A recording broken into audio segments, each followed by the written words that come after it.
We are gonna go ahead, our 7:15 hearing. May King Chang. Hi, you come forward. For the renewal of a special permit. You can come forward and present. You might want to stand, do we add a microphone so we can hear you if there's Jim? Okay, good. No, Maybe, it's do you want to actually, stand? it's being recorded. Yeah, it's so- being recorded. Do you, standing there make more sense, maybe? Why don't you stand at the podium right here and then go ahead.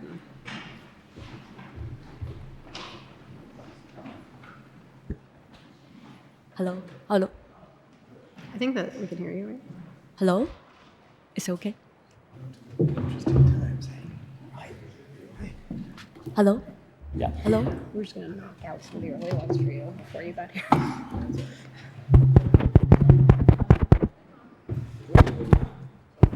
Oh, okay, okay.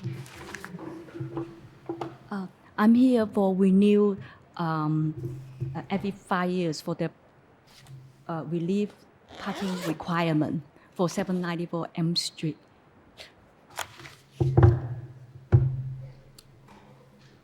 Okay, has there been any changes or anything? Oh, yeah, no, Okay, no okay. change. Yes. All right, and we have on the board the parking plan. Yes. I'm gonna go ahead and ask, is there any questions from the board on this one? It seems fairly straightforward. No questions? No question, any issues? Oh, so we don't have to look up. Aw, Oh, wow, that's that's new. much better than, That's new. great. Have there been any issues, any complaints, anything? Okay. Fantastic. We still have the same lease in place. Yes. I don't see any issues with this application. As long as you are happy that it's meets all the requirements, then I will go ahead and take a motion. I move. Oh, and sorry. Yeah. Let's open for public comment. Sorry. We joke. So eager. I know. Are there anyone here who would like to make a comment on this application? Okay, I'm gonna go ahead and close public comments, and now I'm going to ask for a motion. I'll make a motion to approve the renewal of a special permit under section 77212 and 11.6 of the zoning bylaw for relief on parking requirements at 794 Elm Street Another 5 years? for another 5 years. Another 5 years. And then we got the second, all in favor? Aye.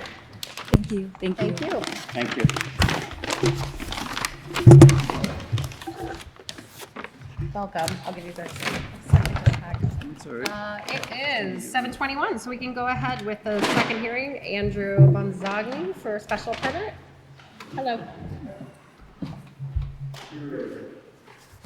So I have the building at 113, 115 Commonwealth Avenue, and, Your name and address, please. 131 Monument Street in Concord, And you're and Andrew. it's Andrew Bonzani. Yep. So I just got to say that I can hear people here like we're on speak, but I can't hear you like you're on a microphone. I mean, I know you're talking into one, but can we? No, I don't think that's it. I don't know. Go ahead and There's try talking again. Let's see. Do we? Hello? that's Maybe not a should we mic. Go back up to this. That's not a mic that's on. Yeah, Why that's don't you fine. come out here? Yeah, Sure. for the record, so we have it. So I'm Andrew Bonzani from 131. Now I can't hear you on that one either. You can't. See- It must be me. Yeah. That one, I think, if you can you push it up a little bit. Hello? Better. Better? Yeah, yep. Okay. So it's Andrew Bonzani from 131 Monument Street. And I'm here for the 113, 115 Commonwealth Ave apartments. We've got a second floor unit that we're looking for relief on green space. So we've got a 2-bedroom unit on either side, so it's two bedroom units. The building was built in 2013, and we're just looking for relief for the green space requirement for the 2 apartments. And what we have is Rideout Park, which is close by for green space. The lot was built on a 0 lot limit. We've got the required parking for it. And the rail trail is close by, as is Warner's Pond, to accommodate the green space requirement. There are other buildings in West Concord Village District that offer the same thing that we do, where they don't meet the green space requirement. And so we're looking for relief on that. Great. Any questions for the applicant? I was a little confused, and maybe Ray can shed light about the parking spaces. Was the 10 spaces what's required for the lot, or that's already a, So there was parking Permit. relief granted in 2013 when the building was built. okay, And so for upstairs, currently, it was zoned for storage space. And the parking requirement for the storage space on the second floor is 4 spaces. So factoring in for the two-bedroom apartments, 4 spaces also, we didn't need any relief on no, that. no, that answers my question, thanks. Okay.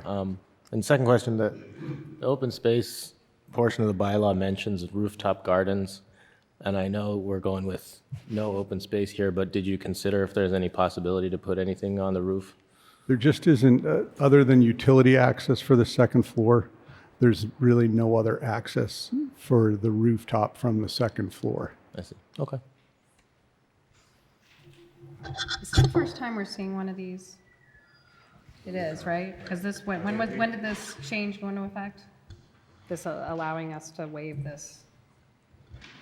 I think that is, maybe you can tell me, but I think this is our, The first First time time. we've do them, but I think it's been the bylaw for a while. right? I'm not sure about that.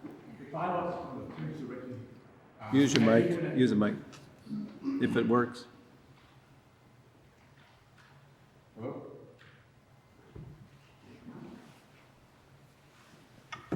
This is a great way not to spread the virus. know. Everyone using a microphone. Hello? Yeah, yeah, thank you. So the original bylaw, Andrew would have had to provide an affordable unit for 4 units was or the- less. okay. So they changed the bylaw to accommodate this situation. Well, not just this situation, but, so if you're only doing 2 or 3 units, you don't have to provide an affordable. Right, So and that the- was the change. And the reason I say that is because, at least in my mind, and we can talk about it, it's a preferable use as opposed to, the reason that storage was done was that it wasn't economically feasible to do housing. At So- that time, At that correct. time. So with this, and with the open space waiver, you are now able to. So we can go take other questions, but in my mind, it's a very good use of the second space in that neighborhood. Any other questions? Open up to the public. Sure. Go ahead and open it up for public comment. Okay, I'm gonna go ahead and close public comment. Any comments from building inspector? Heather, No, anything? no comments. It's just that the planning board recommended. Right, approval of we this. have the recommendation from the town planner. In terms of conditions on this, I mean, the parking requirements are the same, right, and so he's just getting a special permit for relief from the open space. okay. Yeah, and I thought I thought this was a situation where the report from the planning board, or the town planner, either one, was very strong in terms of laying out the issues here, not only in terms of the availability for open space, but also the ties with this to various village, West Concord Village, and other planning that we're trying to do in the town for just this very kind of space. So it seems very straightforward that this is a demonstrated benefit to the town and a perfect candidate for relief from this requirement. I agree with you. Can I get a motion? Yeah, I'll move that the board grant a special permit and site plan review under sections, special permit under sections 4.2.3, 11.6, and 11.8 of the bylaw for relief of the required open space for construction of 2 residential units at 113 to 115 Commonwealth Avenue, with, I assume, whatever standard conditions would go with that. Okay, second. Second. Great. All in favor? Aye. Thanks very much. Thank you. 7:28, great. We're going to go ahead and move on to 7:25's hearing, John Conley and Elizabeth Awalt.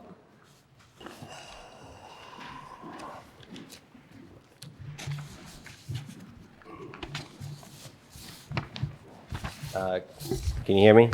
Yes. Yes, that's great.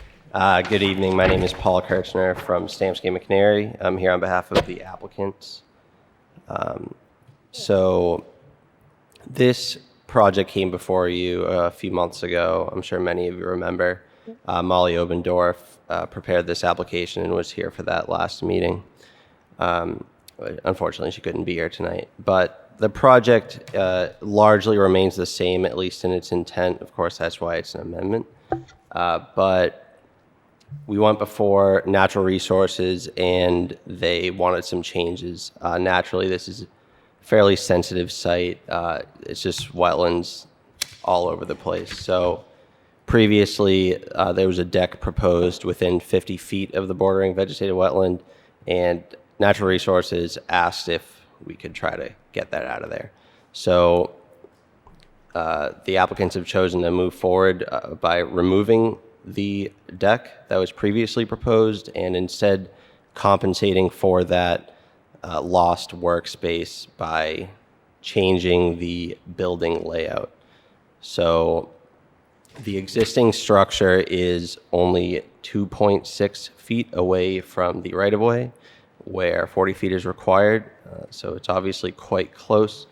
The special permit that you approved in December was proposing a 3.5 foot setback from the right-of-way. So of course that did not increase the degree of nonconformity. The amended special permit is asking to change that to 2.8 feet, and that's just due to the revised layout of the building. It's still a bit further from the right-of-way than the existing building, but it is different than what was proposed last time. So, Can you just point out the differences? I'm having, yeah. Do we have a laser? oh, you have a mouse. I have a PDF of it, but, or a copy of it, but yeah, you might have, you definitely did at one time. But do you have a laser pointer?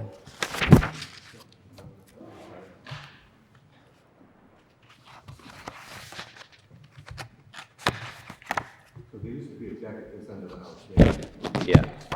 and they removed that for natural resources, and they increased the footage, the garage by about 8 feet. And that puts it, what is it, 0.7 feet or something? Yeah, so they removed the deck in the back. Yeah. Existing setback is 2.6, And now- proposed 2.8, so we're getting 0.2 further away, further away. Yep. Previously, you had approved 3.5, so it was a little bit further back, but still within a foot of that, what the existing setback is. If you look at page 2 of the attachment B, it does have an overlay of, Page 2 of attachment B. I am looking at attachment B, page 2. You're saying where it says that has an the overlay of proposed gravel with the, I old think old footprint. footprint refers to the That's what I was their wondering. previous application. the old footprint. Can you go down, that was on the same plan you were looking at, the second page. Yeah, there we go. So the proposed addition right there, can you just point it out again, Ray, This is where the deck used to be. the deck? I believe the garage right here. Okay, so that's, Yep. I'll walk over there. I don't know, Robbie, because you look at page 1, it looks the same as page 2.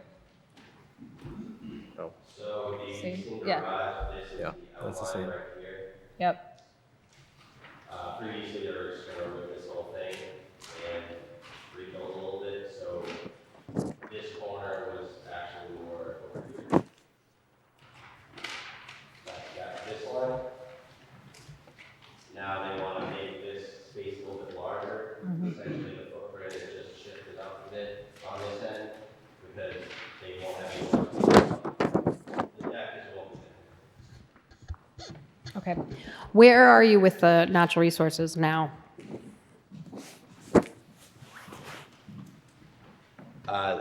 They're working through it. I don't have an intimate knowledge of where they're at, but they haven't closed anything. There's some plant in this area that they need to be careful of, and it's a natural heritage issue. But I'm not 100% on.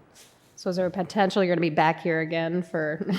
No, so they did appear before the commission they were trying to gain approval. They tried to comply with the requirements. They say if you're within 50 feet of the wetland, you need to mitigate 10 to 1. They tried to do that. The commission still didn't really like that. So while they haven't closed anything and they still have some issues to work through, that's really going to be more mitigation related because they got a really good sense of what's the commission looking for.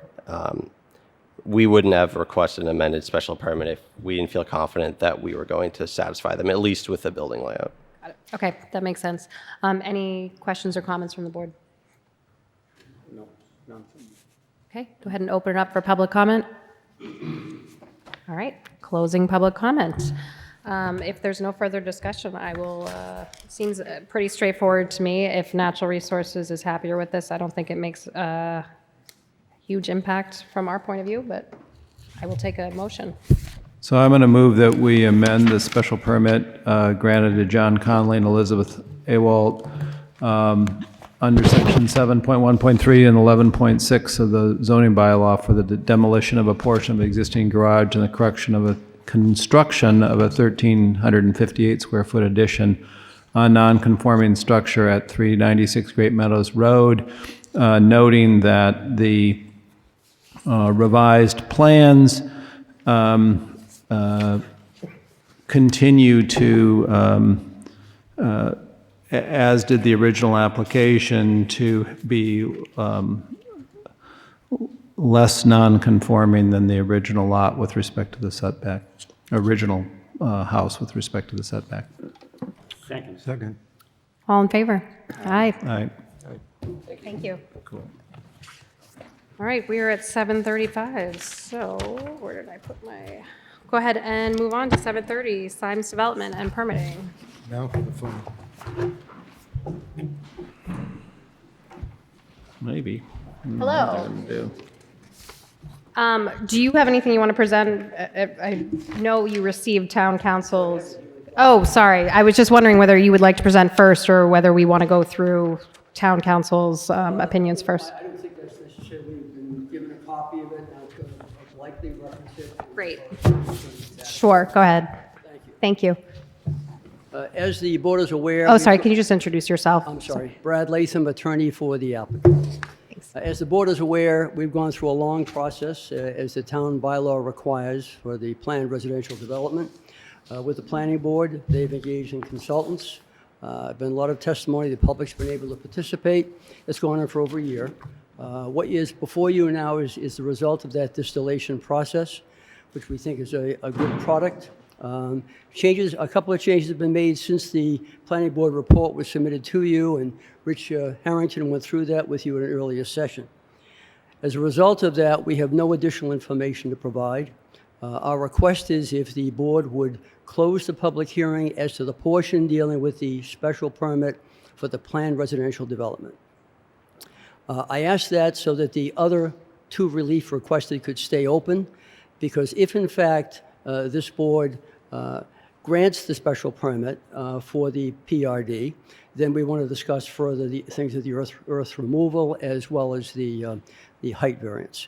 If in fact you deny the special permit, our request then would be to withdraw without prejudice the other two reliefs requested. Thank you. Thank you.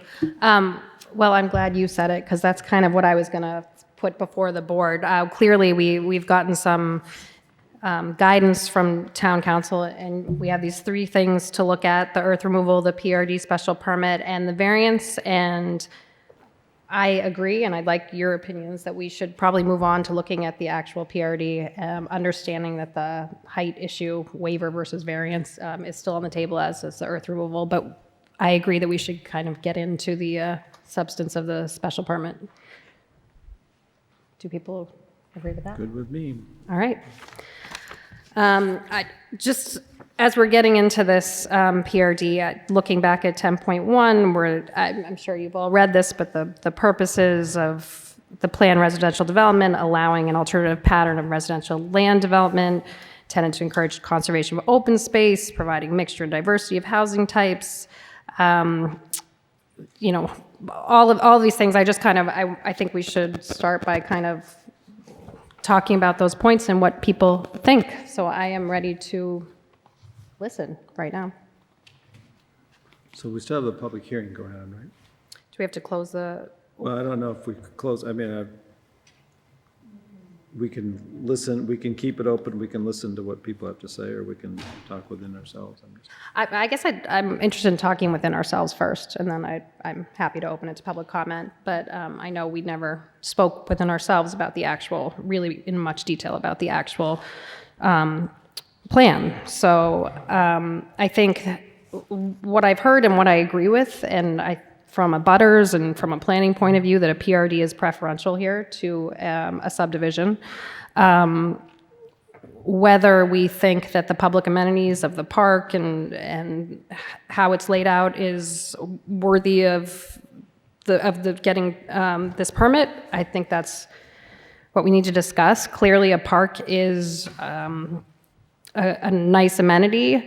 In my own opinion, and we have not looked at this as much as the planning board has, but I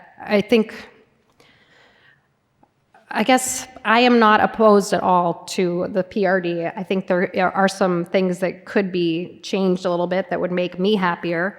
I understand the applicant has been through this for a long time, but I'm interested in hearing what other people think about the overall plan. Looking at this, my impression was, Try to get in the mic. Yeah, the if you microphone. can. my impression was that there was an awful lot left to be worked out before a permit was actually granted, and hoping, I wasn't here, that, you know, we were really well prepared for how we were going to deal with what seemed to Explain me what you like a mean. You mean in terms of what? significant amount of more that has to be accomplished before we're comfortable in saying, yeah, go ahead. Can you point to, or Well, would you I'm like this? grateful that you have spent some time thinking about To this. well, can we put the plan up, the latest PRD? You're grateful that I'm the first one that's going to say what I think should change. Thanks.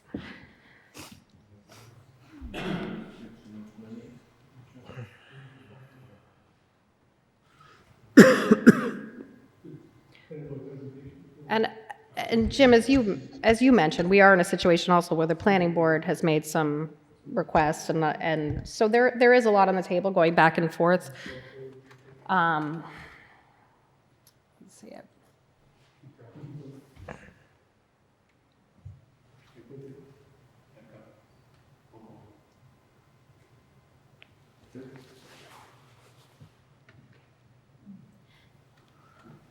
And I guess I would like to say to the applicant that this is not an attempt to be obstructionist about this. It's just an attempt to get to the best situation for both the town and the applicant. I absolutely understand that you've been through this planning process for a long time, and there's been a lot of input.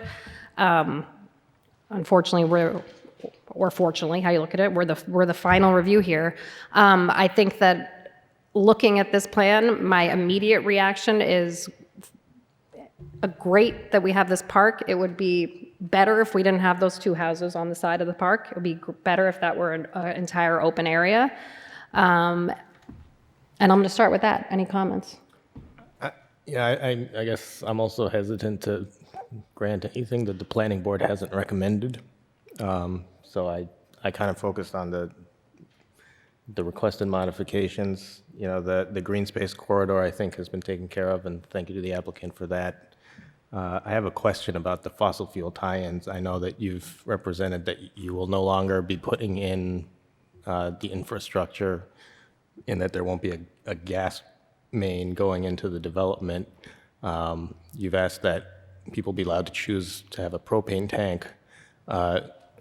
Does that also mean that there will be, the houses will be built with, I guess it's air source heat pumps, or will people still be able to put an oil tank in their basement?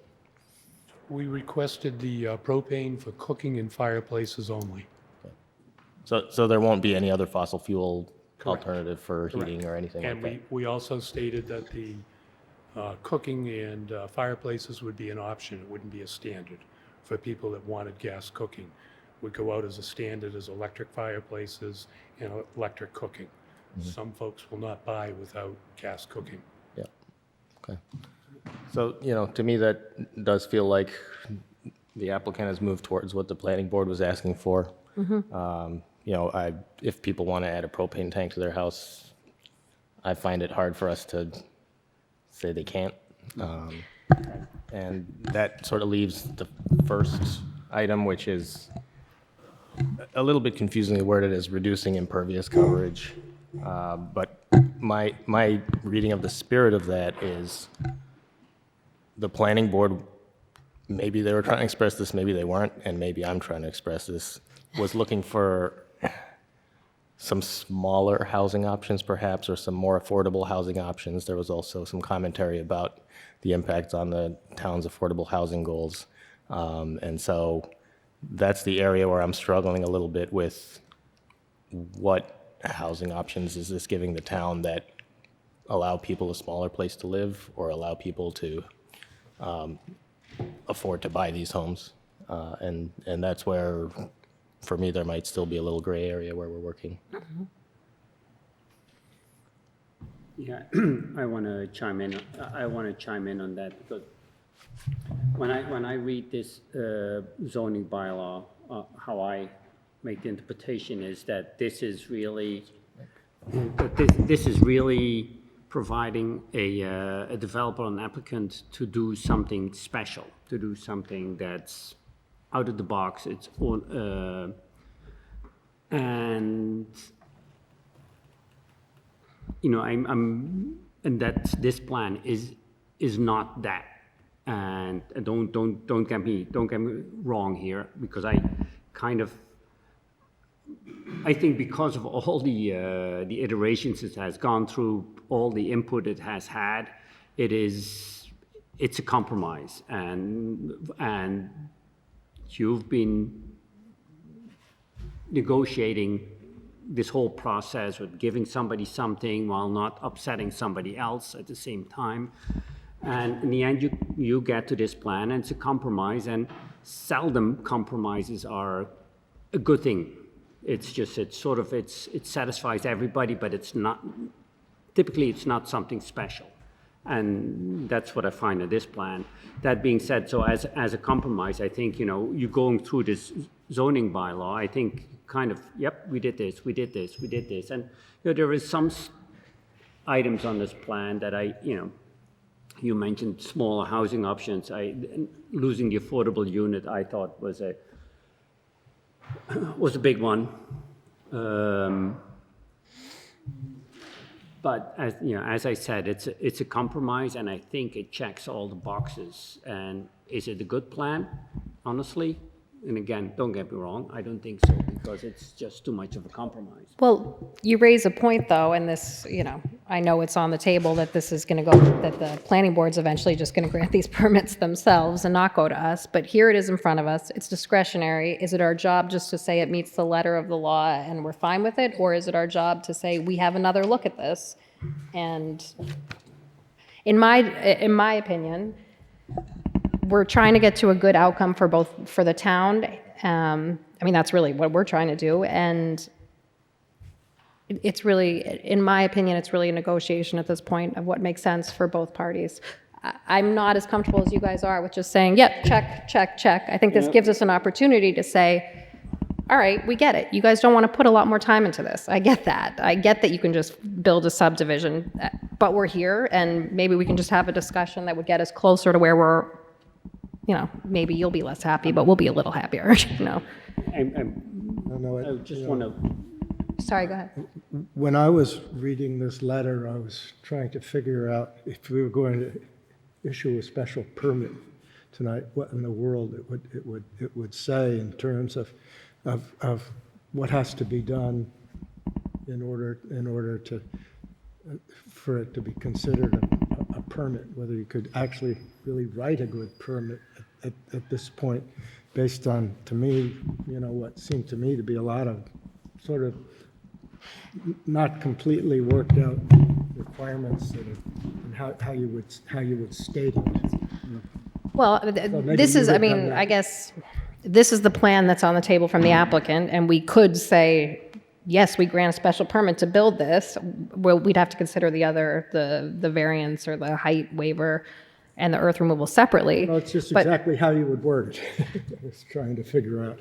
I guess if we were willing to just accept it, it wouldn't be that hard to word it. If we wanted to go back and change some things, I think you're right, and I think that's more time. So, Jim, I'm waiting with bated breath here. What do you think?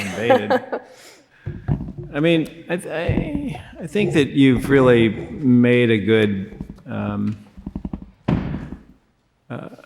opening presentation here, and I actually think that the various citizens who have sent lots of letters and thoughts and spent a lot of time talking to us and to the members of the planning board through countless of these nights before we knew we had a virus, that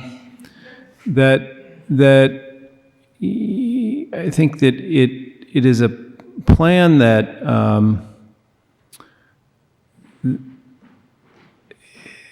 that is very borderline, and I think that's what everyone is struggling with. When I think about this particular site, and when we did the site visit,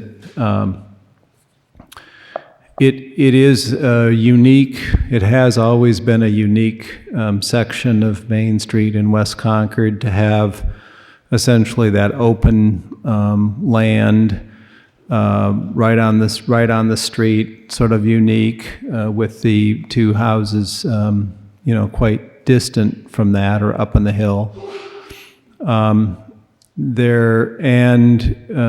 While this does not, as Elizabeth said, doesn't completely preserve that because of the two houses at the bottom of the hill there, it does do much better than a subdivision would.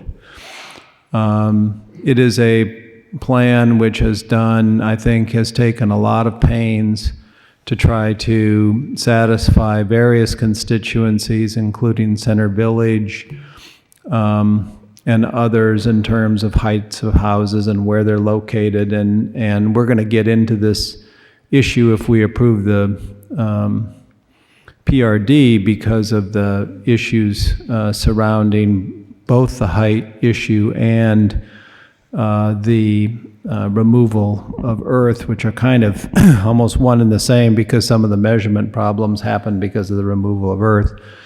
But it's certainly like Center Village is a group of houses that will not be easily, most of them will not be easily seen from the street. They're going to sort of tuck in back of the hillside there. And so I think that as you drive down Main Street, you will not see a huge change to the landscape compared to what there was, with the exception of a couple of houses. So I think that's all really good, and I think that if you lay out a standard subdivision in this area and you do what you're going to do, the first thing you're going to have is a bunch of houses on the street, and the houses are going to be bigger, and there's going to be a lot of things that we, as a community, would prefer not to happen with respect to parcels like this, particularly those that are located close to town, close to trains, etc. The concerns that I have and continue to have is that if you look at this plan, and if you sort of think about this plan, for a number of reasons it looks like a subdivision. And I know it's not, and I know it'd be laid out slightly differently, but just the eye of it feels like a subdivision. It feels like a subdivision for a couple of reasons. One, big one is, and the most important one from my point of view, is that it's a lot of sort of single-family houses in a row. Or, you know, a few duplexes, but there's just it's just a lot of individual houses. And one of the things that the planning board mentioned was could we have more duplexes? Then they also said, could we have more single-car garages? And I understand that it's a little hard to do both from the architect's point of view. So I understand these issues, but I do think that it just has a lot of look and feel of a subdivision. And to me, people who have been kind of opposed to this have sort of said, gee, you had the opportunity to do something, maybe really special there, and for whatever reason, economics or otherwise, you haven't been able to do something really special. What you've done looks a little bit more like a subdivision, and it looks like a lot of houses sort of, stuck in this area. Then the whole issue of fossil fuels and that sort of thing, I think, was an issue that the planning board focused on, the public focused on in a broad way. And I think the fact that there has been not a perfect compromise, but a substantial compromise in that respect, tips it just a little bit closer. So it's a long way of saying, but I just kind of want to summarize for maybe the minutes, if nothing else, a long way of saying that people have edged and edged and edged and edged and edged closer to something that is ideal, and yet I think we're faced with a situation that for economics or other reasons, the developer here is not going to be able to get to the point that we'd all like them to get to, and perhaps they believe that they've already given more than was economically wise. I suspect that perhaps the fossil fuel issue is perhaps one of those that feels like it's taking a bigger risk than hopefully it is.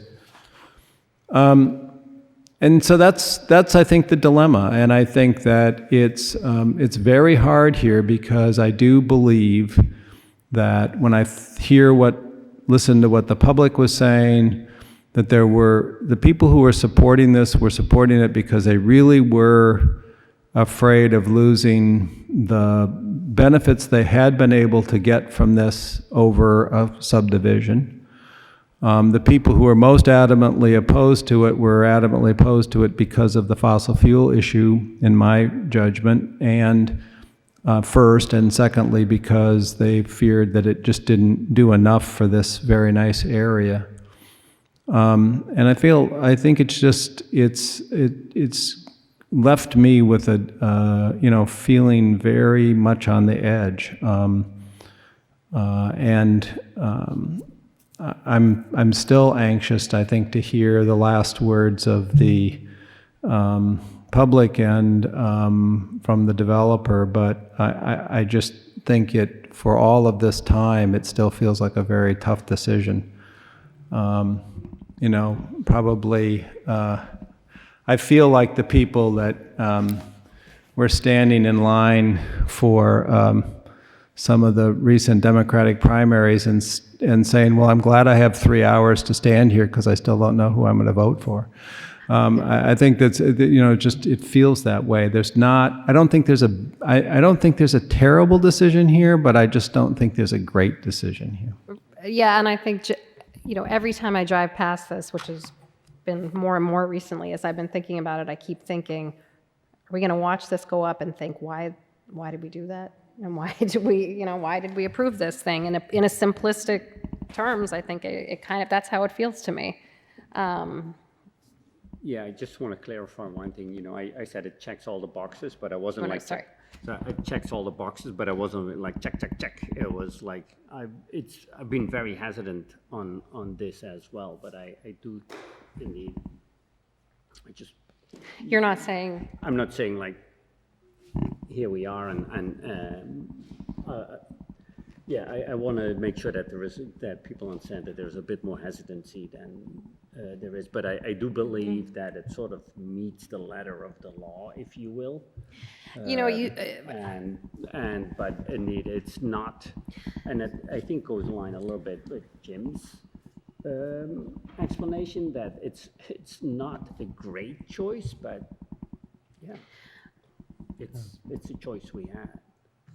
Yeah, I mean, I understand that these are, when you say it meets the letter of the law, the purpose of this, there is a little bit of room here for just, what we think if it enhances the quality of living, the layout and all of that. And I will also say that I know we don't want to get into it, but the height, I think it bears on this, because when we talk about a reasonable alternative, we have to talk about what's a reasonable alternative. And if we really don't feel that a subdivision is a reasonable alternative, that kind of goes into what we think about this plan. that's really where I am. Right. Right. And I know you want to keep these, but it's a struggle, because when we're looking at that, I have to be really convinced that this is a much better alternative to the point at which a subdivision is not reasonable. That's kind of where I am. I think what you were saying, should we open for public comment, maybe listen to some things, think? Let's do that. Let's go ahead and open public comment. Anyone who wants to speak, if you could, I guess that one's not working, so over here. Oh, great, we have no public comment. Well, that's not going to be a help, is it? Yeah, well, Oh. who knows? Do you Hopefully, wanna- hopefully it will work. Maybe this one, I don't know if that one's working.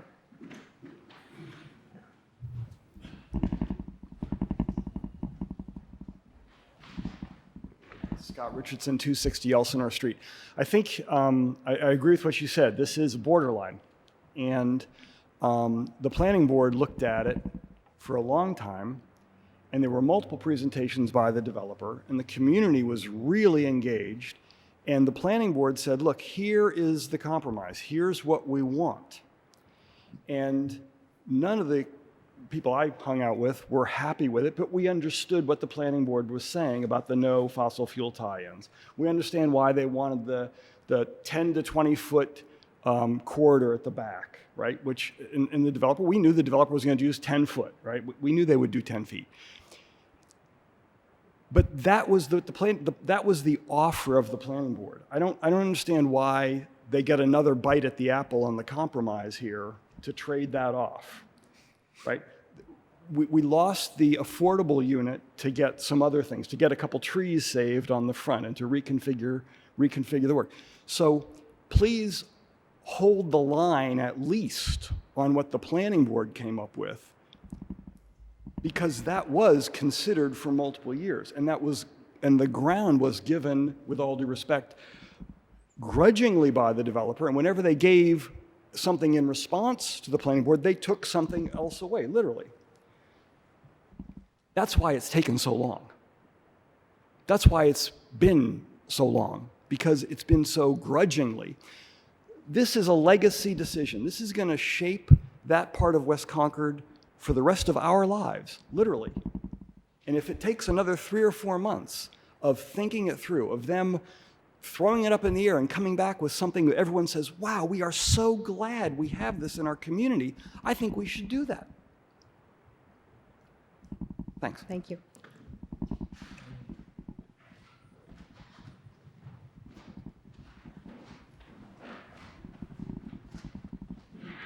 Hi, Jack Madigan, 215 Prairie Street.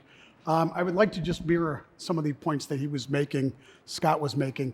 I think when you sit there and you look at this plan versus a subdivision, is it really much better? What is the town getting on this? On a subdivision, it's 18 homes that are going in. You're arguing that they're going to be slightly bigger. Yeah, but there's going to be 18 versus 34. This one is 34. Is it 22? Did I make that up? That's 22. okay. That's 22. So that's 5 A&R. Okay, and then the rest they have to come before the planning board and everything else. We get to look at the trees that they're going to. This thing here, they're going to clear cut everything in the back of it, similar to what happened over at Cumberford. Okay, the entire thing is going to be cleared, and then they push everything in the back, and that's why they want the variance in the back.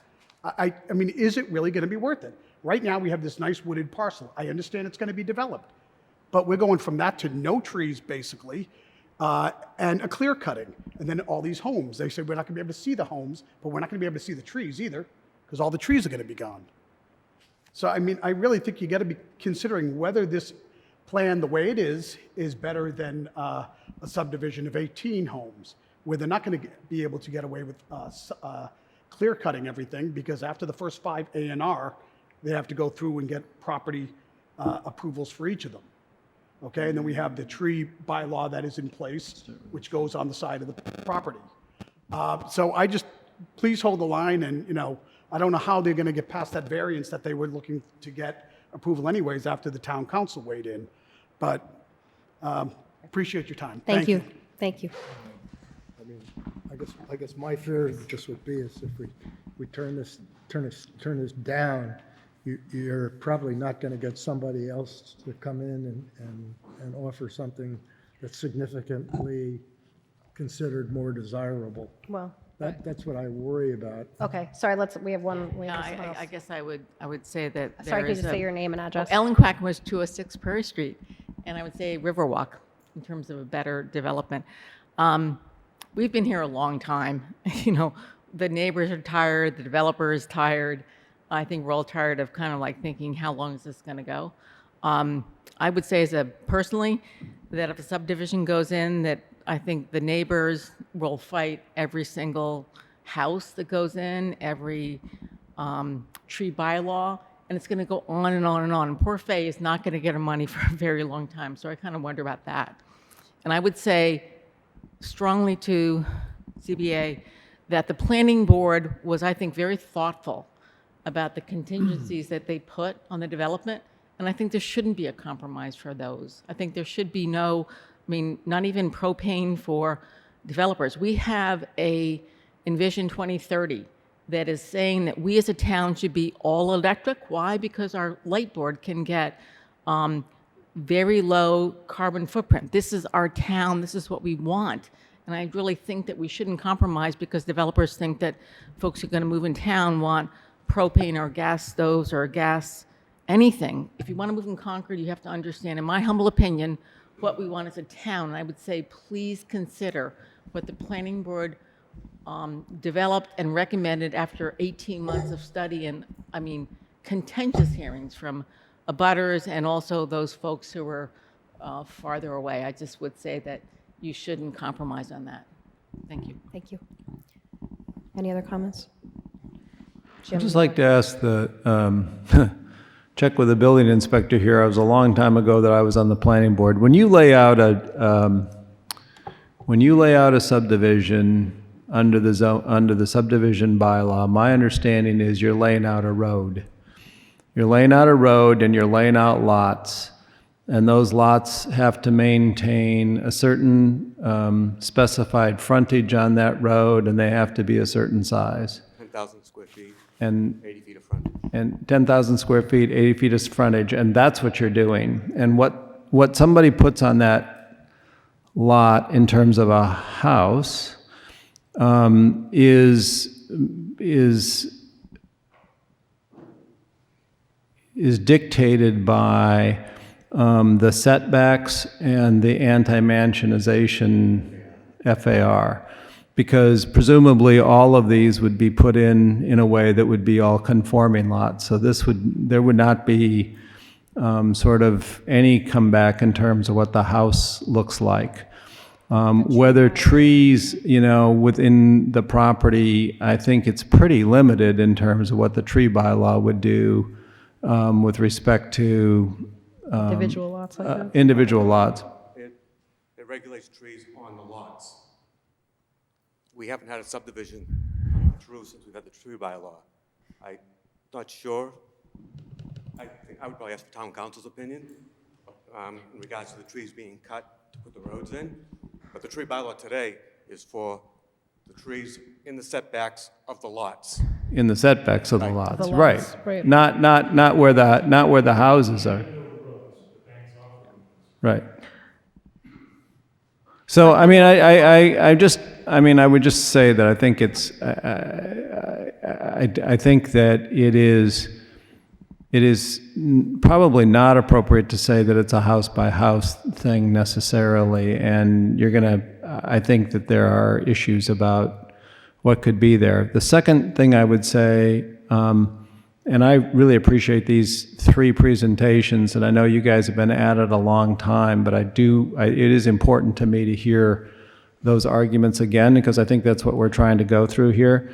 I weigh a little bit, and thought was very,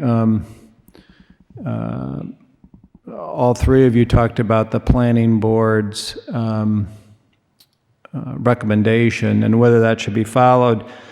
Even that has some ambiguity here. It says a 10 to 15 foot natural green space. Well, they've come up with 10.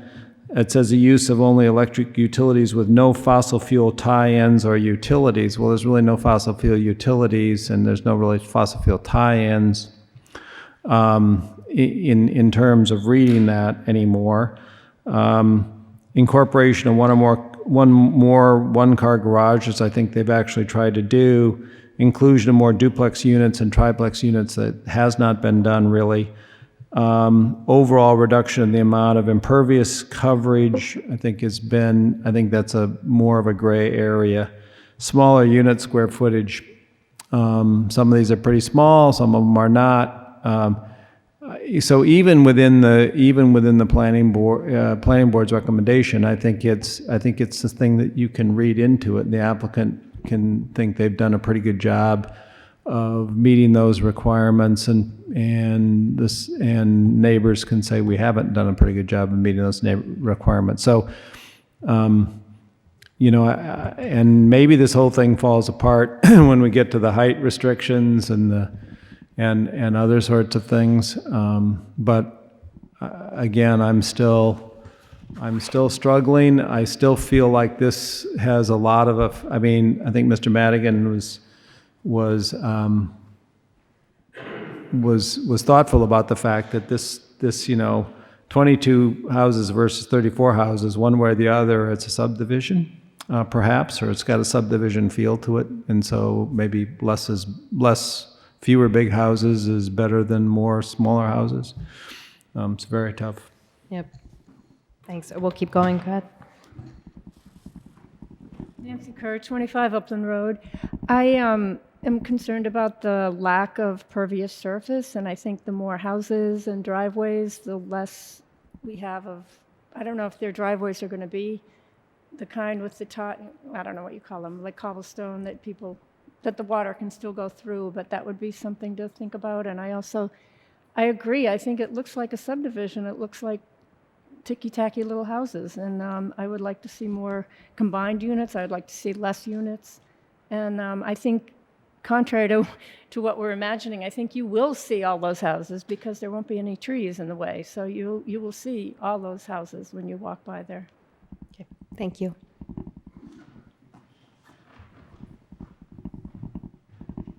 Shelley Amster, 44 Prairie Street. Yeah, Prairie Street's well represented here because we live in a neighborhood with a lot of small houses being pushed by bigger houses coming in, and we feel the shadows of those houses, and yet the little house next to me had 50 people bidding on it, one floor, because people do want smaller homes.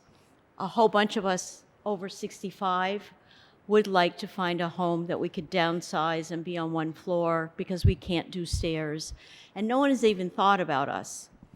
They only think that these families come in with 1 or 2 kids, need 5 bedrooms and 14 baths, and they need their own rec room and they need their own everything. But we have children that are in this age group, and less is more for them. This big house stuff has got to stop. We have a sustainability plan that's a joke because we are not enforcing it for the future. We don't care to keep this town the way it used to be. And I really, we put a lot of time in our neighborhood, has come together weeks on end, months and months. And we really wish you had really listened, because we're going to wake up someday, we're going to be so sorry, really so sorry. Thank you. Right. Anyone else? I guess we can have a little more discussion. I'm fine do you have anything you want to add at this point? Or?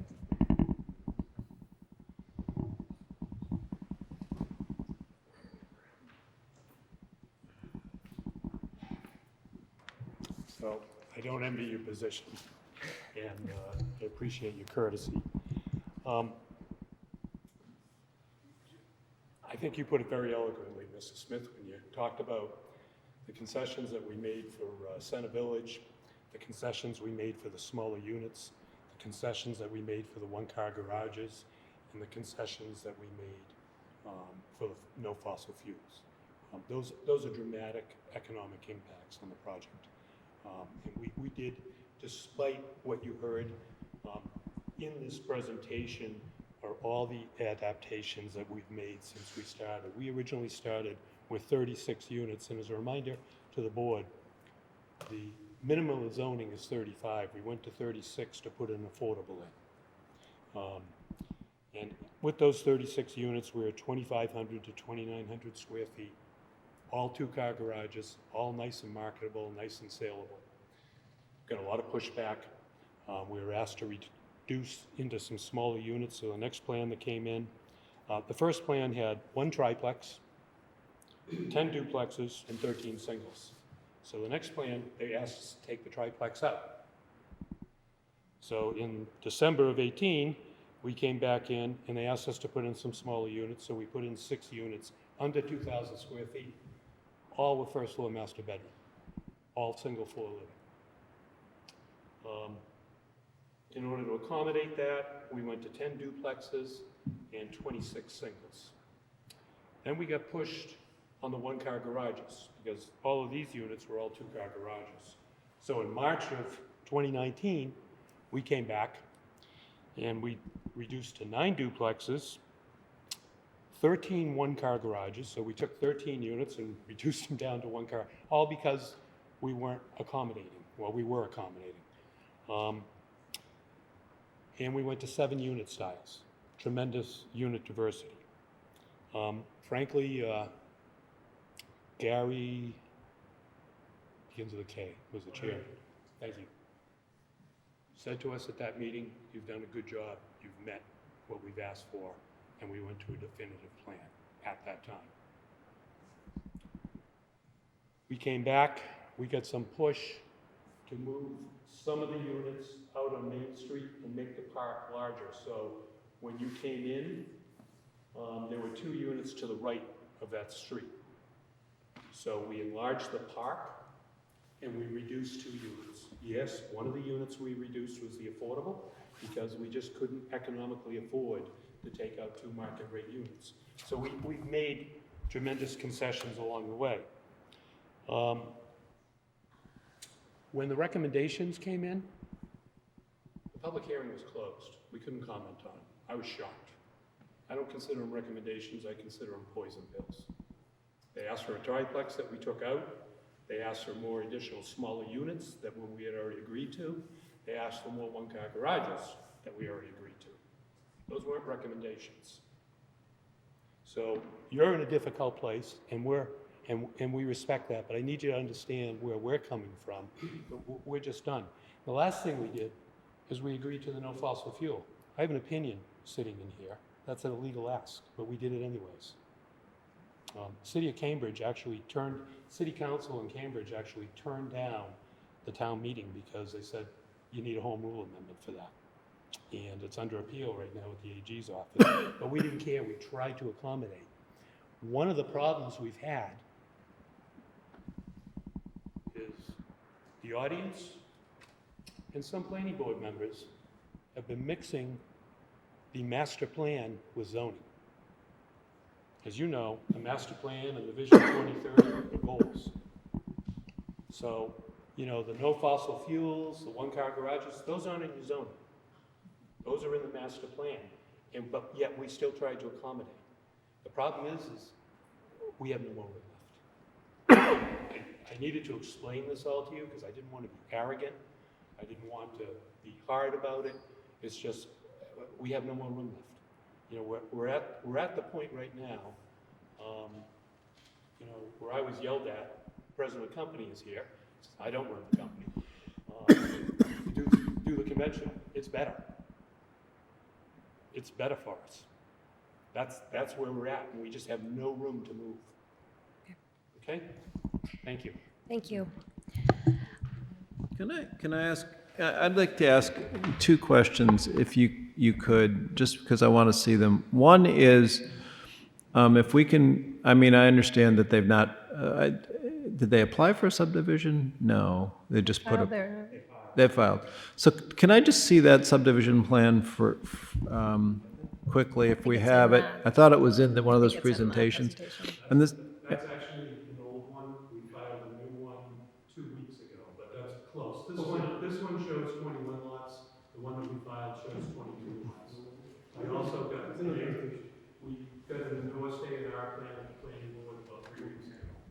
For all lots along Main Street. Right there. Is that blow upable? Yeah, see on the bottom right, the plot, yeah. Blow upable. We got it. So. Yeah, that's fine. Yeah, Oh, well, thanks that a lot, was Ray. good. Jeez.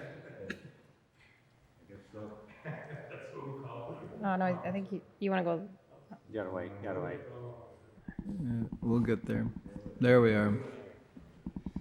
All right. So you're getting, So there would be whatever, 1, 2, 3, 4, 5 or 6 houses right on Main Street, right through this. Right. The second thing that's helpful, thank you. And the second thing I wanted to understand, and I don't know if it's a topographical map, but when I was at the site visit, it seemed to me that there were a lot of houses that were going to be hidden, or at least hidden pretty much up to their rooftops, at least, not by trees, but by hill. And I'm just kind of curious if we can get either the topographical map or something, and you can just kind of walk through what those elevations are, where the hill, on the PRD. Yeah, we'll have people coming back for all kinds of variances on height. No, I think it's just what the height thing is the problem, but is creating. But I'm just trying to, in my mind, I'm really just trying to understand where that hill line is, because I'm sensitive to the comment that you'd see everything from the.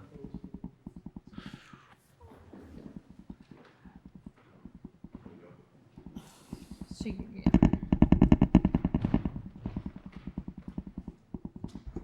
Rich Harrington, engineer from Williams Garages. When we walked the site, we came, actually it doesn't show up. No, I can see that. I can see it. Oh, you can? Yeah. Okay. When we walked up, Yeah. when we walked up the driveway from Highlands, Oh, no, I see, we Yeah. see it on the Don't see it on bottom. the screen. Yeah, okay, I take it Yeah. back. so when you came up the drive from Highland up to the front of the house, the entrance right there, Jeff, that's the high point of the site, as in front of the existing homes. And so at that point, we're going to lower the elevation about 15 to 20 feet, actually.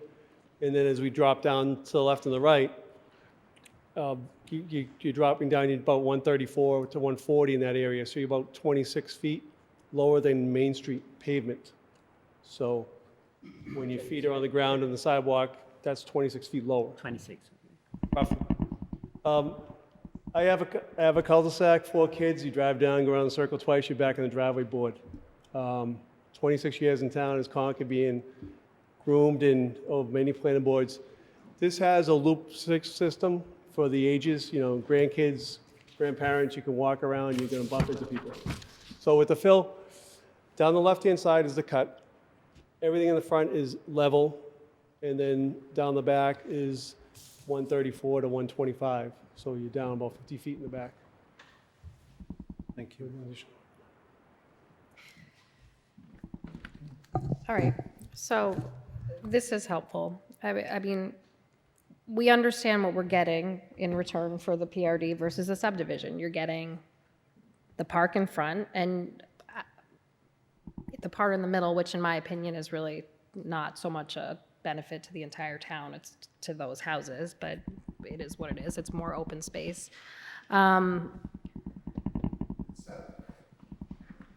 It's it's on the septic system.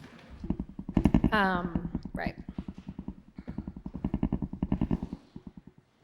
I'm having a hard time with it. I will be honest. I absolutely understand your position on this, and you understand that no one opposed to this is going to be sympathetic with, your economic position, and it's not our job to protect your economic position. On the other hand, I'm not here to be obstructionist. If we again look at 10.1, let's go through it.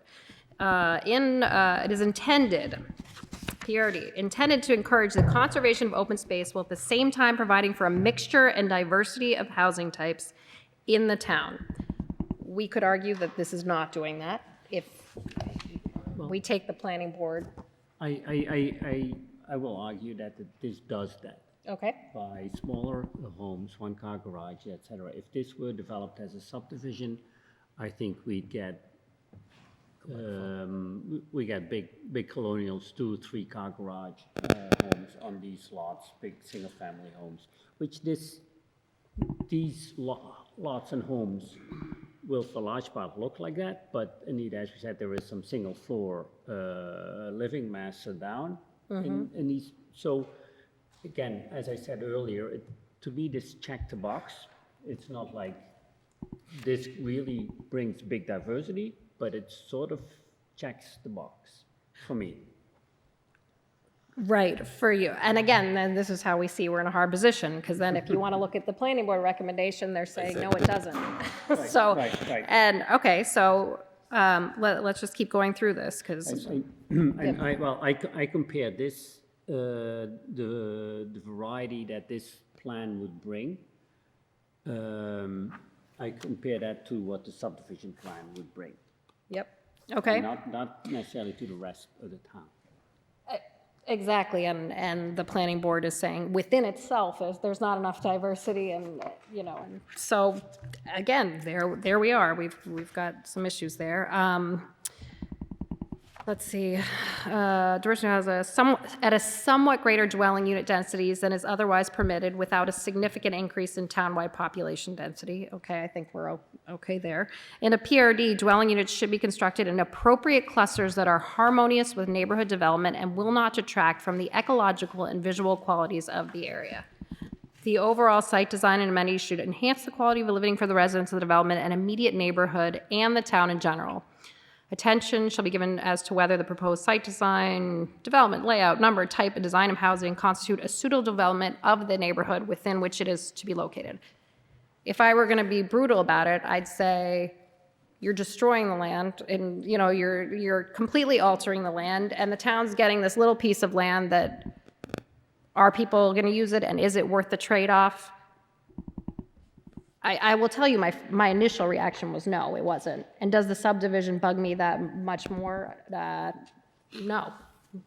But I am willing to listen I don't know if to. anybody else felt this way, but I was thinking if we were going to grant a special permit, what it would say. I mean, normally what we say, in accordance with the requirements set forth in the letter of the planning board, but it seemed to me like there aren't fixed, specific requirements that are according to in. the. So how would we word a special Well, this is permit? only a recommendation from the planning board. We could say whatever we want. I mean, if we're saying we were. No, but what I'm saying is should we say to protect ourselves in the permit if we grant a special permit? To protect ourselves, to make it justifiable that we've granted it. What? Is that what you're saying, to make it Yeah, justifiable I that was we've granted wondering it? if you had any language. Well, yeah, and let me follow up on Stuart's comment, because at 10.4.4, which is the other end of this bylaw, it does say that it says, among other things, that we will grant the special permit only if the board finds that the PRD is in harmony with the general purpose and intent in this section, and the PRD contains a mix of residential, open space, and other uses. So it sort of restates it. But in what Elizabeth already read, but importantly at the end, and maybe I think, Stuart, you're right, If it says that if we will give due consideration to the reports of the Planning Board Natural Resources, and where the decision of the board differs with the recommendations of the Planning Board Natural Resources Commission, we will state the reasons for that difference in writing, which is to sort of, say exactly what Stuart said, which is, what are you going to write? If you're going to approve this, what are you going to write? And I think that what we're writing on is a recommendation. Remember, it was a recommendation of the planning board to approve this plan subject to those conditions. And again, I struggle a little bit with the fact that the conditions, many of the conditions as written in the planning board recommendation, do appear to be met. The fossil fuels, in effect, is met because it focuses on hookups to gas and or readying them for oil. The corridor is met. The one-car garages is really addressed. And one of the arguments that I think that people have is, have they gone far enough to get there? And so I think that we either have to say, we think they've gone far enough to get there on 3 or 4 of these, and in the one case, perhaps, more duplexes, triplexes, and whatever, we don't think that that's appropriate because, I'm just not making this up, but this is what you'd have to say, is something like, we don't think the more duplexes and triplexes were appropriate because in order to get smaller houses with one-car garages, et cetera, it seems from the evidence that you can either have the duplexes or you can have the smaller houses, the one-car garages, but maybe you can't have both. I think that's what we would have to say. And I think that gets to the question about whether we can say that. I have a huge fear here that the last, ma'am, I'm sorry, I don't remember your, Amster? She talked about, I have the same fear that of all these big houses and that people who really need smaller houses and want to downsize and all that won't have them. And I think that regardless of the number, the PRD here will get you smaller houses than will end up being in this subdivision, I'm quite sure. So that's a big factor, but I can understand the struggle. And, one thing I'd throw out is, we have to make a unanimous vote here. And the people who have to vote on it, just for governance purposes, the board is set up with no more than 3 so-called regular members and 3 associate members, and we have the 3 regular, quote-unquote regular members, or whatever the right title is, are Theo and Elizabeth and myself. So we're the people that have to make this decision, and we have to do it unanimously. Every decision has to be unanimous. So to a certain extent, I think, if I read the tea leaves, you've got sort of one of every quality here. You've got Theo, I think, who's gotten himself there, me, who's still sort of sitting on the fence, and Elizabeth, who's, I think, not able to get herself there. And at some point, that's going to, I'll put it to you, that's gonna get us there, because that's where we're gonna be. Well, I think, if the 2 of you were very strong, I'd probably say, yeah, okay. If the 2, if you're not, I can go either direction. I'm not Can totally I- clear on your, yeah, go ahead. Can I just add one point? Jim read 10.4.4, but there's actually a piece in there that's different than 10.1, which says that the board has to find this is sufficiently advantageous to the town. And I think that's where the master plan comes in, because how are we supposed to define what's advantageous to the town? And that's why we're looking to those goals to give some context to what we're trying to get at here. And, like I said at the beginning, I'm not one of the full members, but to me, it comes down to the planning board's recommendation says there's not enough diversity, Yeah, and I there can't, isn't the specificity I can't see how there that I you need in approve order, I this think, to and grant give a a permit. reason why I think there is enough diversity. So some mix of affordable housing or smaller homes would get me there, but I'm hearing that that's not economically viable, so Well- that puts me at Right. a tough place. And that's where we're differing, where you're saying, well, it's diverse compared to the rest, what a subdivision would be, and I'm reading it, there's not enough diversity within what they're proposing itself. Sure, sure. And I've also mentioned that I've had, and the affordable unit, dropping the affordable unit is something that I had, had an issue with, but I didn't think that was a Right. improved So I'm going to throw out a notion. Is it appropriate at this point to close the hearing and move to a vote? Or is there more that we can hear or not hear? And I think, Elizabeth, to a certain extent, I'm absolutely supportive of the struggle that you're having, and I'm having the same struggle. And I think that if this hasn't gotten you there, then I don't think we're going to get there. And I think and I'm not sure that we should just go on. I listen, in an ideal world, this wouldn't be a year and a half, 2 years into this, and we would say, where do we both want to get here? Where I want to get is something that I feel the town is getting enough that the rest of this works. In a way, we're just kind of playing with the legal language here. I think it's justifiable probably either way.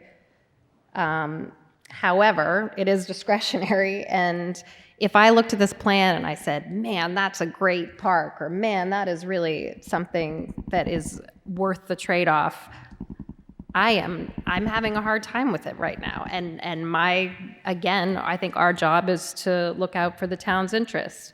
I really wish that we could just sit down at a table and say, listen, you want more than 22 lots, and I would rather have a PRD than a subdivision. I think we all would. What would get us there economically on these two terms? But it sounds like you guys are basically done. So it puts us in a position. I didn't think this planning board letter locked it down the way. I think that the planning board, and I was at their last meeting on, I think they were struggling with it as well. I mean, they were struggling with it, so, sorry. I don't know if we could just say it, like we usually do, subject to satisfying the conditions set forth in the planning board letter. I don't know that I would be comfortable with that. Well, you get there the way that he said, but let's, go ahead. I'm glad that Jeff was able to stand up and give the history of what happened here, the evolution of this process. It's very hard, we realize. You see this maybe 1 or 2 sessions, and you see the end result. And it's in human nature to say it could be a little better. The process here has gone on a long time, and what is given to you is really the consequence of the pro and con process, the communication with the neighbors. And so we reach a point where we really can't do anything more. And that's really where we are. I do think that in considering the benefit to the town, it is also relevant to consider the alternative. And this is not a build or no build situation in reality. Absolutely. We know that. So what's the advantage of this over a subdivision? It's been touched upon. I think it's relevant to go through it though. Under this PRD process, the town has much more control. It's got a park, which would not otherwise have. It has smaller units. It has controlled the fossil fuel aspect. It's got smaller garages, smaller units, and first floor bedrooms. None of those things would be present in a classic subdivision. So I think when you say, what's the benefit to the town in this program, this process, this project, we ask you to consider those things. And we also respectfully request if you would move the question tonight and vote. Thank you. And I don't disagree with that myself. I mean, I'm kind of in favor of trying to do something like this rather than just throw it to a subdivision. So I'm not trying to disagree. I was just trying to figure out how we write the the approval, because we don't have, usually with the planning board, we're used to giving, say, you've got to do this, you've got to do that, you've got to do that, bingo. Let me put it to you guys this way. Do both of you feel, and I'm not saying that I'm going to agree or disagree, but that there is enough benefit, and you know what, Robbie, you're not voting, but I'm curious what you think anyway, that a subdivision would give up so much from the town's point of view that, that this is really such a benefit over a subdivision. Because I understand they can build a subdivision. I mean, to me, it's not so much of a threat. It's trying to figure out what we can, I mean, maybe, what's the best use of this land? Maybe if we wanted to do it, we'd take some kind of a bit of a leap, because we don't have A, B, C, D, and E specific that have to be satisfied. It's more open-ended than that in the planning board letter, which I spent a lot of time reading. I'm going past the legalistic. I understand what you're saying and how the decision is rendered and this and that. I'm looking at this as a parcel of land, and what are we getting as a town, and what are we giving up as a town? And the bottom line is there's 12 extra lots here. We haven't gotten to the issue of heights or anything. Is that... I'd like to see this made to work. I guess what I would in this form? Yeah. Okay. Love to hear what Rob has to say. Robbie, what do you think?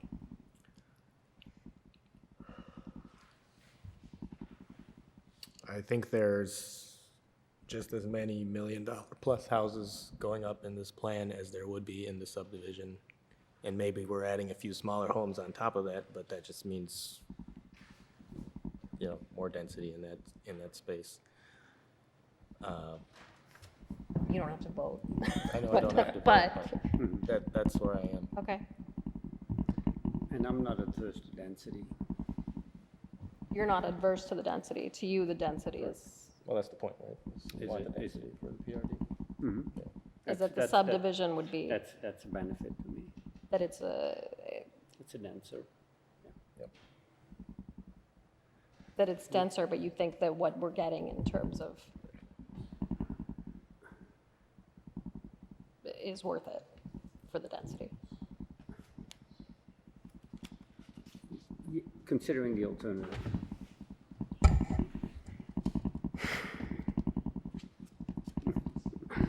Thanks, everyone. All right, well, I mean, look, I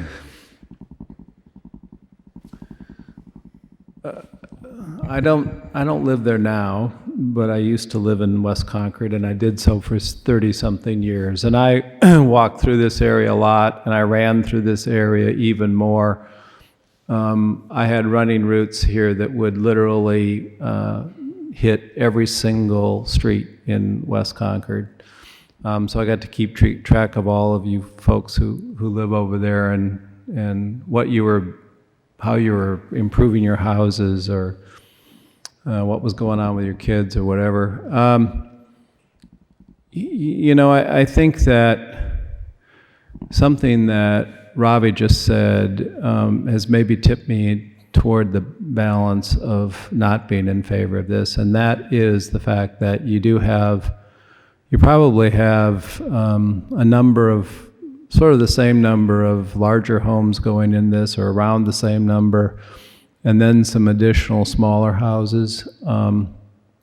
West Concord doesn't have a lot of PRDs, but or that sort of thing, and it does have Riverwalk, which is really terrific, but it just has neighborhoods that are kind of one house after another, some of them big, some of them little, a lot of them big. I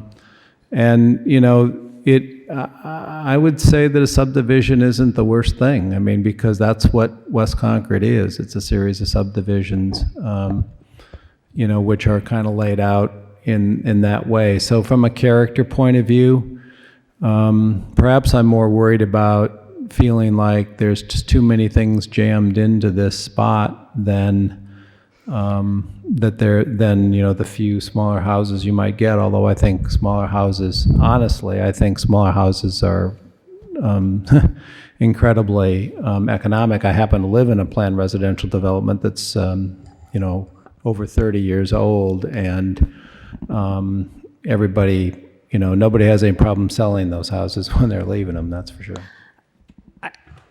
I think a real flaw in the whole process is this them versus us, and we've been battling and we don't want to do anymore, because I'll tell you that I am not in favor of this.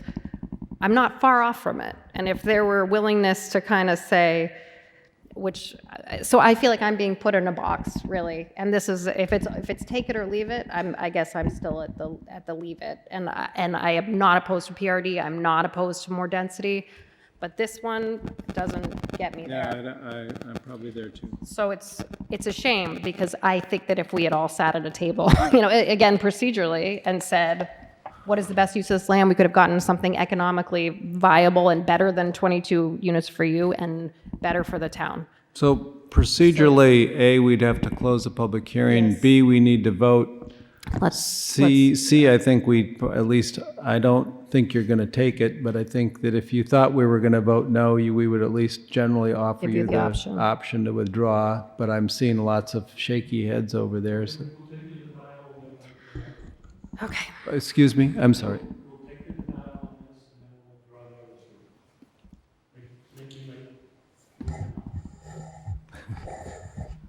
For the record, it's not the goal to be, antagonistic. I mean, I wish we could come to the best planning use of that, but.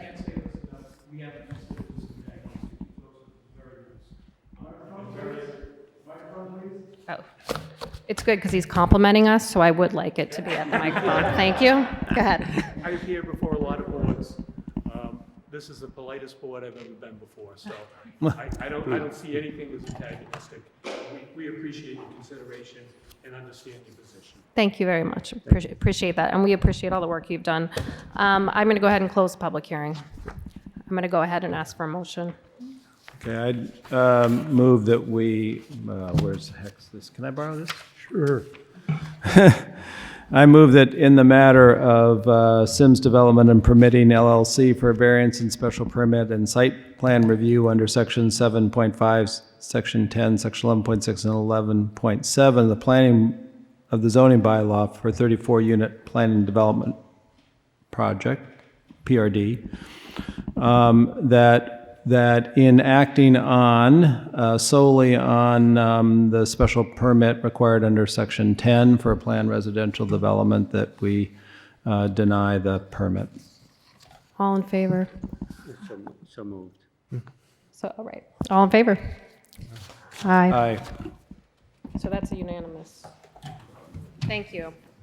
And then, We request if the application for the height variance and for the earth removal bylaw be withdrawn without prejudice.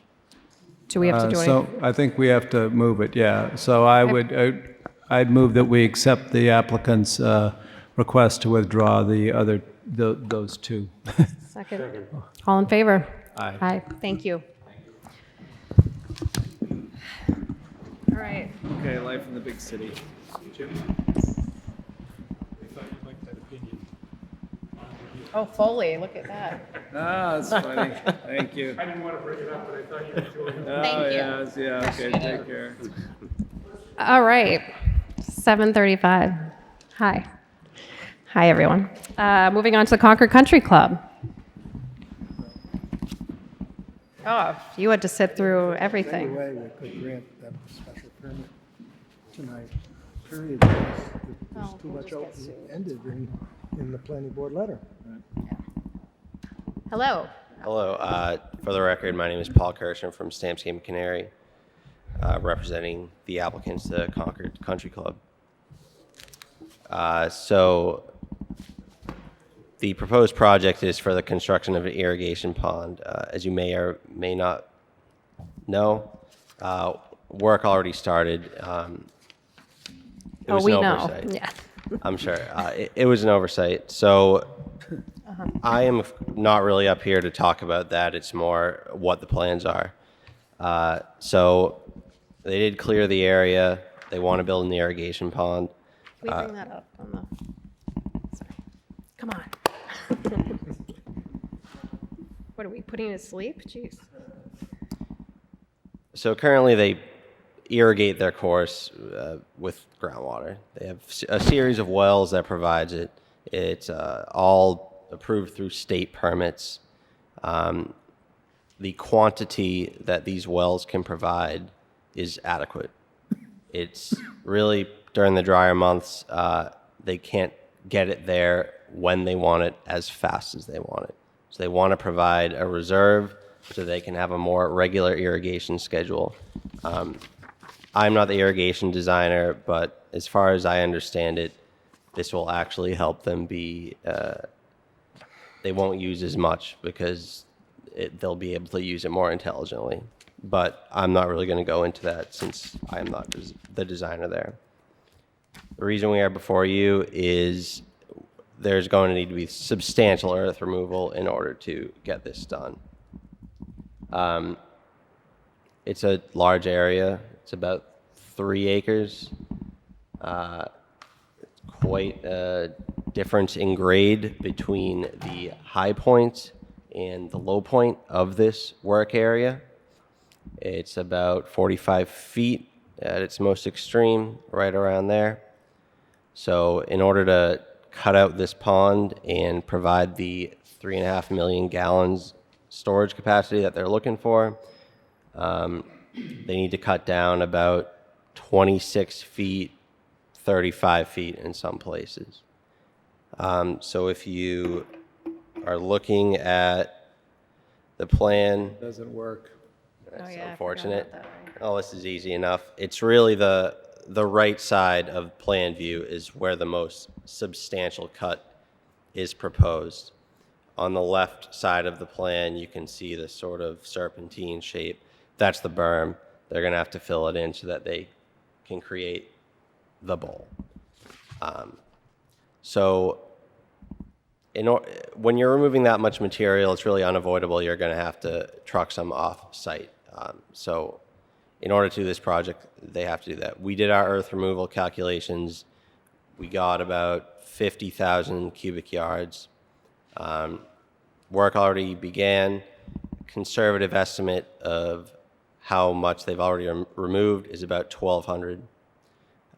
That's just an estimate from the excavator.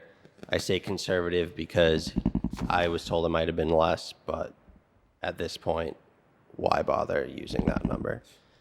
It's over 1,000 anyway. Exactly. It's far over 1,000. We recognize that. So what's 1,000 yards?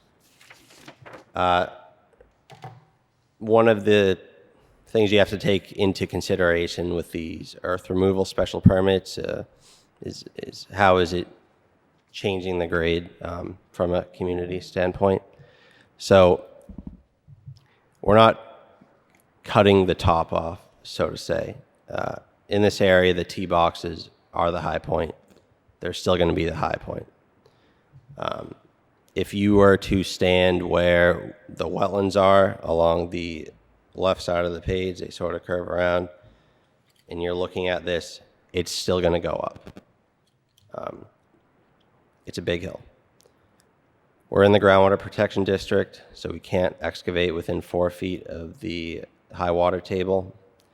We've done soil testing out here to verify that we are not proposing that. One of the comments made by engineering is that we needed to do more soil testing. We did. We have not submitted that yet because there are a few other things that we have to address. However, we did do 6 additional test pits that demonstrate we are above that high water mark by at least 4 feet.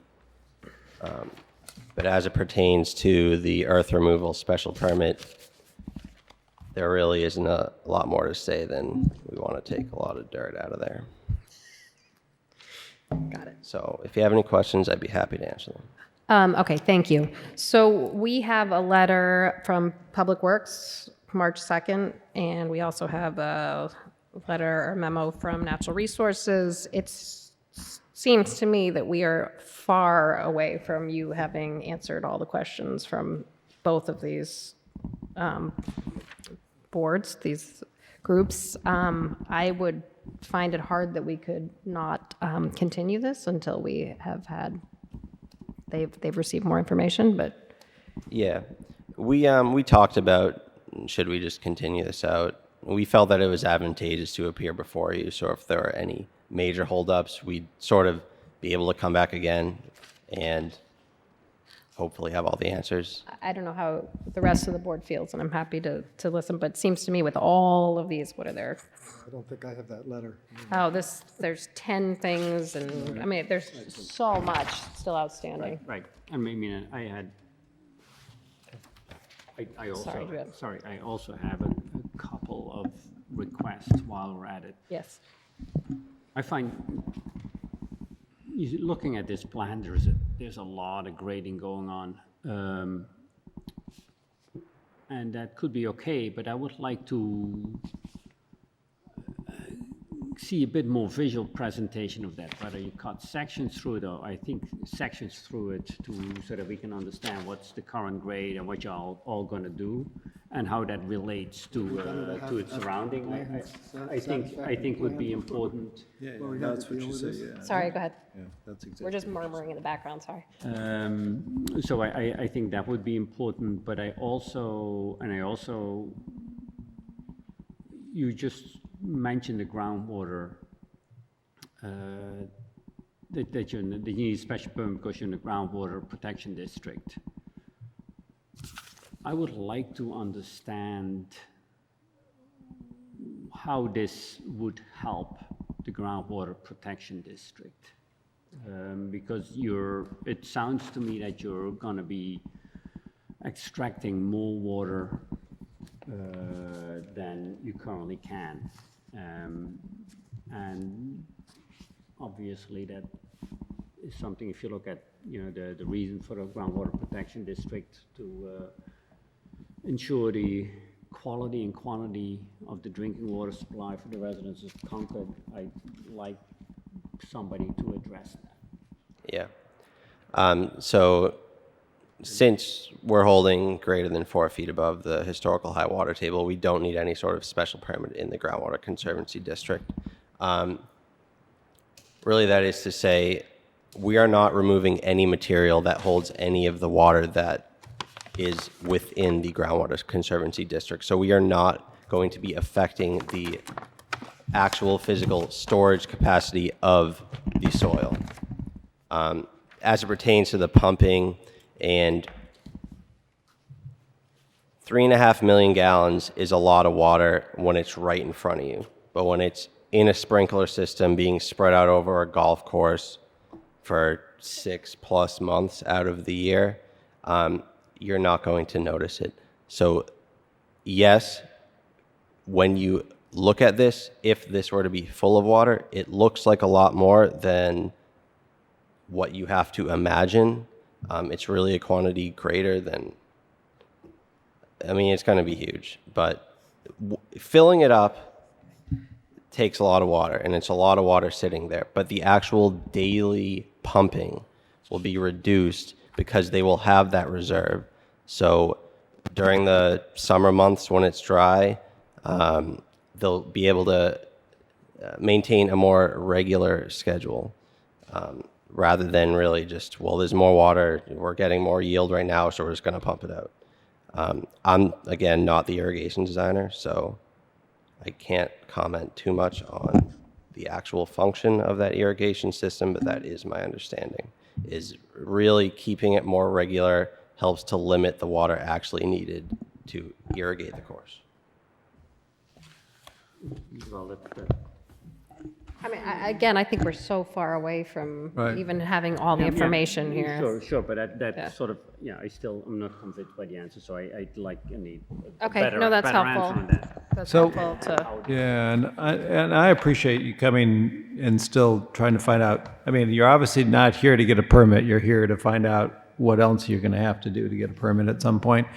So I think that's extremely helpful. To me, I've looked at the bylaw here, and I think that what I would love to understand, and you've touched on it, so I think just when you come back, if you could just be really clear on it, is what does anyone see in this what's anybody else going to see in this pond who's not actually on the golf course hitting a golf ball into it, if that's what they might do?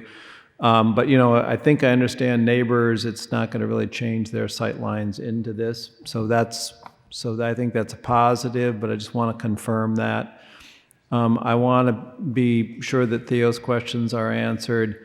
I want to make sure that I understand that this isn't going to be standing water in some way that is going to create, you know, an environment that is not going to be healthy for the neighborhood, whether it's attracting, you know, mosquitoes, habitat or whatever. So if somebody can just help me understand the flow of this thing, so it's not just sort of standing still algae infested water, which I'm sure there's an answer to. I just want to make sure I have that answer. And I do want to say that, and I've gone through this a long time in this town. I was on the planning board way back in the 1980s. You know, I feel really offended as a citizen of the town and as a member of these boards when institutions of this town, in this particular case the country club, violate the ordinances of this town. And I just think, you know, that means, in my mind, that you really have to have all of these questions answered, and you really, when you come back, you really have to have everything that the public works people ask you for and everything that the natural resources and all that stuff cleared up, because it's just unacceptable to me that, you know, an institution that's been in this town as long as the Concord Country Club, and I've had other instances, seem to think for some reason that the rules of this town don't apply to them. And I think it's disrespectful to the town, and I think that everyone gets a second chance. And so I'm willing to give the Concord Country Club a second chance, but I just think that, you know, when you come back here, it's got to be done right. It's got to be, you know, dealing with the issues that have been raised. And we better not hear that it's even more excavation going on out there before we're actually able to act. Well said. The only thing I would add to what you're saying is that I think the abutters who, I don't know if you read this, what we got this afternoon late, but I think they would probably disagree with your saying that there's no detrimental impacts to them. But I'm just to add that in there. So I think what you've heard is that we're going to continue this if you would. Do we have to open it? We're not opening it for, I mean, I can open it, sure. Let's open to public comment. If anyone wants to talk, would you like to talk? Yes, I figured. Go ahead. He's got a tie. Yeah, I mean, he has a tie. Yes, be willing to talk. Knowing, I mean, I'm sure you heard what we said, that this will be continued and we're going to get more information. Madam Chair, members, ladies and gentlemen, my name is Gregor McGregor. I live at 70 Williams Road, across the street from the lots that back up on the golf course along Williams Road. I've written to the board a letter for which I have copies for the board if they want hard copies, and of course I have courtesy copies for the applicant. We have them. Thank you. Which I'll give you after I summarize it and then sit down. Since I've written it, I will stand on it, and we offer our letter dated today from the law firm of McGregor and Legere for the record. And I'll say this. I represent Mr. and Mrs. Comjane, who indeed do have their sight lines altered. That'll be the subject of separate later presentations, but they can raise their hand and show where they are. They live at 99 Williams Road. Our kids play together.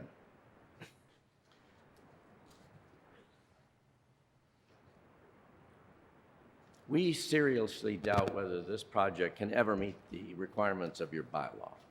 That's cutting to the chase. Project, in our estimation, as we document in our letter, is not designed to minimize removal of soil. Before we ever get there, The application pending before you doesn't address whether they minimize the removal of soil. As I was sitting here through your very interesting hearing you just completed, I also spotted that in your bylaw, it appears that topsoil has to be documented separately from soil. The volumes are asked for soil to be removed and topsoil to be stripped and returned. There's nothing in this application about the volume of topsoil stripped and to be returned. And we're going to do further research as to whether this bylaw actually could ever permit removal of topsoil from town.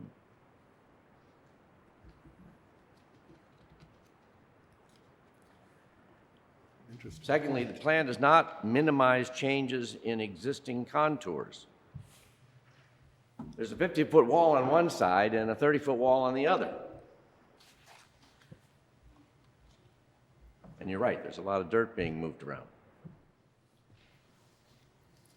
But before we ever get to meeting the criterion of minimizing, this application does not document, let alone analyze for your consideration, how it minimizes changes in existing contours. Oh yes, it's crystal clear the club wants this project.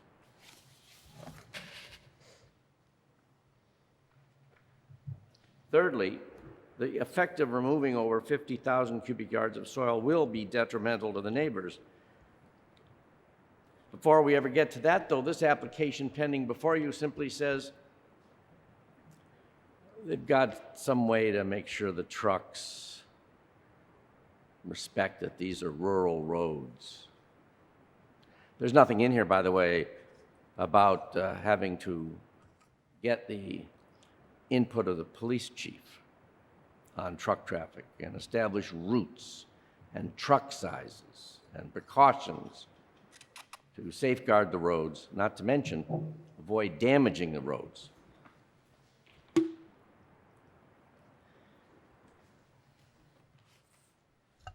Lastly, the project is prohibited under the Groundwater Conservancy District. You'll notice in a tricky turn of phrase in the application that there's the bald statement that the project has been designed to hold the 4-foot minimum offset requirement between the finished surface and grade and high groundwater elevation. That's not what your bylaw says it has to do. It says it has to maintain a 4-foot separation from historic high groundwater. So let's take a look at their test pits that they submitted with the application. I'm just an English major, but I can see that in the left test pit number 1,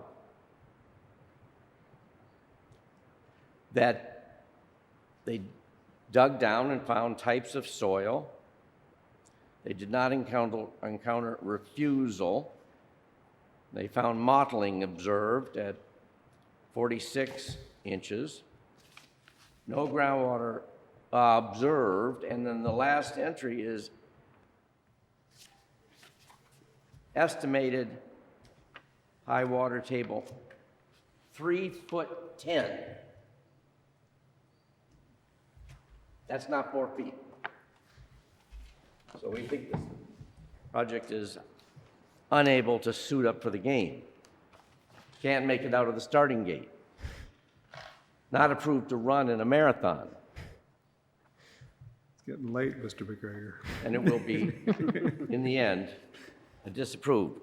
In English, I think the club should forget about it.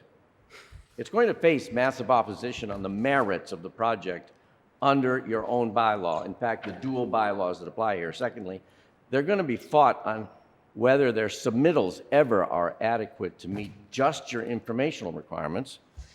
And finally, we'll be presenting our information, which on the record we hope will establish that this project will dry out the watershed, endanger Jenny Duggan Brook, pose risk to the town well, and illegally remove soil that's topsoil from Concord. And we'll hope you will disapprove in the end if the project is ever seriously considered. Thanks for your consideration tonight. It's been a long evening. Yeah, thank you. And a hard day for everybody. Thanks very much. Appreciate it. So that all being heard, I'm sure, by the applicant, from us and from them, we need to request that they need to request a continuance. I think don't know, they I'm just tired. did, We right? just- I so, think they all right. did, right? So I'm when gonna- are our next meeting? You're requesting a continuance, I take it? You, in a second, can I ask you, can I just ask you a question though, but I mean, that's up to the chair whether you respond, but I just want to ask a question about what you're trying to continue us to, so that we can think about this. Is this a month? Is this 2 months? Yeah, I was going to Is say that this- too. Do you want, I mean, I would suggest it's probably more than a month. I feel we can address these comments in a fairly short time frame. It really just is a matter of when do you need these revised materials, because if you need them tomorrow, it's not going to happen, but. Yeah, well, I think it's also a question of when you're going to have answers to, the engineering comments and all. I don't think we can even look at it until we've kind of looked at it as a whole, and it seems like there's a lot of information, so. And should we also not wait till they have made some progress with national resources? Right, natural resources and engineering and public works, And yes. then it's not just submitting Yes. materials to them, but getting them responded to, and especially in Right. national resources. I think you want to have a little bit more progress made with them before. I would suggest probably longer than a month, but it's Okay. up to you. I think we would like to continue at a month and work our hardest to get this done. Our issues with natural resources really aren't related to the actual earth removal. They cut down some trees within their jurisdiction, so they got to revegetate it. There's really no earthwork proposed within their jurisdiction, so although we presented a plan to them, or I should say the wetland scientist presented a plan to natural resources that showed the pond. The pond itself was not the topic of the notice of intent application, but we'd like to continue at a month. One comment that was made I'd just like to address is, yes, we cannot excavate within 4 feet of the estimated seasonal high water table. We did dig a test pit where we encountered the high groundwater elevation at 3'10". If you look further at that test pit, that was at elevation 131.7. The bottom of this pond is proposed at 138. We will not be excavating within lower than that, essentially. Okay. Did I hear that there was modeling above that? The modeling was at 3'10". That's what we use as the indicator. In my opinion, we're a long way off from here, but we will continue it for a month and see where we get. When is our next? Well, so this is why I was looking through this. We get these little packets every time we come here. So Yep. I see 1, 2, 3, 4, 5, 6, 7 public hearings before them. So that's we're talking about 8 o'clock. What? That we already continued? We have another continuance. So that's 9. So that's, so we're like at 8 o'clock even on the best of circumstances, right? You mean a scheduled time of Even 8? as a scheduled time Yeah. of 8. So far, right? And so it's 8. 7:55 or 8. This is one of the two. Give me. Okay. So I'd move that we continue the public hearing until, I'm sure it's a Thursday, April 9th, at 7:55 PM. Second. All in favor? Aye. See you then. Thank you all. done? I think we just have an approval of minutes, Oh, correct? I move approval. I read them. Second, I read them Food in too. your house? Heather. I lost my thing here. We're just We're moving approval of minutes the for January 9th. 9th. Yep. I moved approval of January 9th minutes. Second. All in favor? Aye. Aye. think that's it. Break the quorum. Adjourned.